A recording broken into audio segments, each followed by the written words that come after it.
இயேசு கிறிஸ்துவின் இன்ப இனிய நாமத்தில் வாழ்த்துகிறோம். இன்றைய வேத வசனம்: ஆதலால் மனுஷர் உங்களுக்கு எவைகளை செய்ய விரும்புகிறீர்களோ அவைகளை நீங்களும் அவர்களுக்கு செய்யுங்கள். இதுவே நியாய பிரமாணமும் தீர்க்க தரிசனங்களுமாம். மத்தேயு 7 அதிகாரம் 12 வசனம்.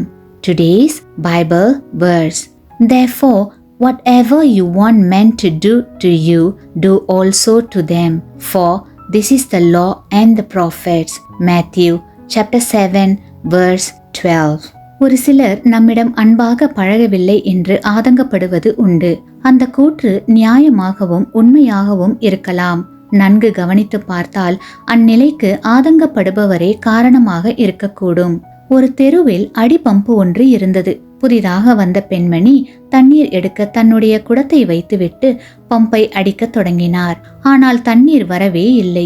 இதனை பார்த்து கொண்டிருந்த வேறொரு பெண்மணி ஒரு பாத்திரத்தில் கொஞ்சம் தண்ணீர் கொண்டு வந்து பம்பின் உள்ளே ஊற்றினார். பின்னர் புதிய பெண்மணியை பார்த்து, இப்போது அடியுங்கள், தண்ணீர் வரும் என்று கூறினார். என்ன ஆச்சரியம்! தண்ணீர் பெருகி வந்தது. அப்போது தண்ணீர் ஊற்றிய பெண்மணி, முதலில் நாம் சிறிது தண்ணீர் ஊற்றினால்தான் இந்த பம்ப் நமக்கு வேண்டிய தண்ணீரை கொடுக்கும். ஆகவே நாம் தான் முதலில் ஊற்ற வேண்டும் என்றார். அதுபோல மற்றவர்களுடைய அன்பையும் நட்புணர்வையும் நாம் பெற வேண்டுமானால் நாம் முதலில் கொஞ்சம் அன்பையும் நட்புணர்வையும் காட்ட வேண்டும். அப்போது மற்றவர்கள் நம்மீது அன்பையும் பரிவுணர்வையும் கண்டிப்பாக காட்டுவார்கள். நாம் மற்றவர்களிடம் காட்டாத அன்பையும் பரிவையும் எதிர்பார்ப்பது எந்த விதத்திலும் நியாயமில்லை.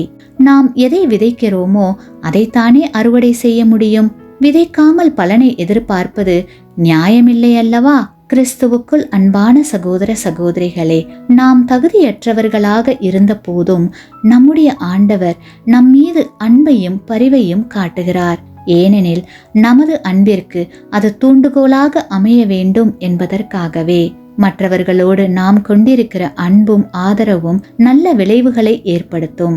நாம் முதலில் நம்முடைய அன்பையும் அக்கறையையும் நட்புணர்வையும் வெளிப்படுத்தும் போது நிச்சயமாக நல்ல எதிர் விளைவுகள் ஏற்படும். ஆமேன். நீங்கள் பெற்ற இந்த ஆசீர்வாதத்தை மற்றவர்களோடு பகிர்ந்து கொள்ளுங்கள்.